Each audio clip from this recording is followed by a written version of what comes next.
एक गुरु और शिष्य जंगल से होते हुए अपने गांव जा रहे थे। अंधेरा काफी हो चुका था। शिष्य ने अपने गुरु से कहा कि गुरु गुरु की काफी रात हो चुकी है। अगर आप कहे तो आज की रात हम यहीं आसपास किसी गांव में गुजारा ले ले। गुरुजी ने अपना सर हिलाया और वो आप आसपास के गांव में एक छोटे से घर के पास जाकर रुक गए।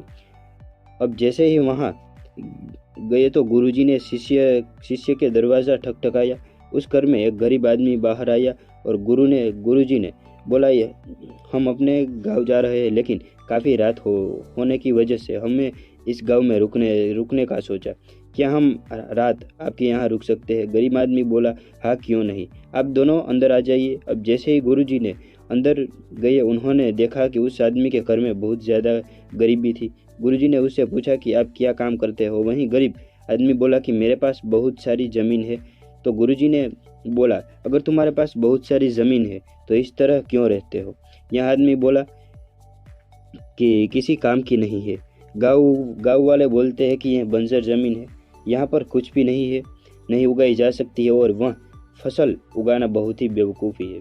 गुरुजी ने बोला कि तुम्हारा गुजारा कैसे होता है? उसने बोला कि मेरे पास एक भैंस है जिसमें मेरा पूरा घर चलता है। ये सुनने के बाद गुरुजी सो जाते हैं और रात में जब सब लोग सो रहे होते हैं तब गुरुजी अपने शिष्य को उठाते हैं और उस गरीब आदमी की भैंस लेकर अपने गांव चले जाते हैं। शिष्य अपने गुरु से पूछता है कि गुरुजी कहाँ आप ये गलत नहीं कर रहे हो? उस गरीब आदमी की रोजी रोटी इस भैंस की वजह से चलती है। तो गुरुजी ने अपने शिष्य की तरफ देखा और मुस्कुराते हुए आगे बढ़ जाते हैं। उस बात को करीब 10 साल गुजर जाते हैं। जो गुरु को शिष्य था वह बड़ा गुरु बन चुका था।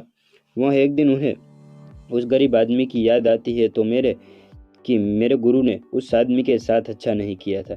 मुझे एक बार चलकर देखना चाहिए कि वह आदमी अब किस परिस्थिति में है।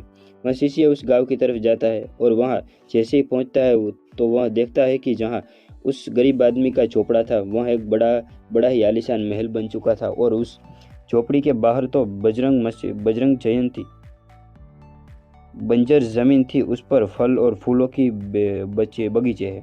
तभी उधर से उस घर का मालिक आता है। शिष्य उसे पहचान लेता है और उस आदमी को बोलता है कि तुमने मुझे पहचाना, मैं अपने गुरुजी के साथ आया था, हमने एक रात के लिए आपके लिए यहाँ रुके भी थे।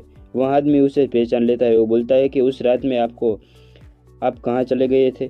और उस रात के बाद ही मेरी भैंस चली गई थी।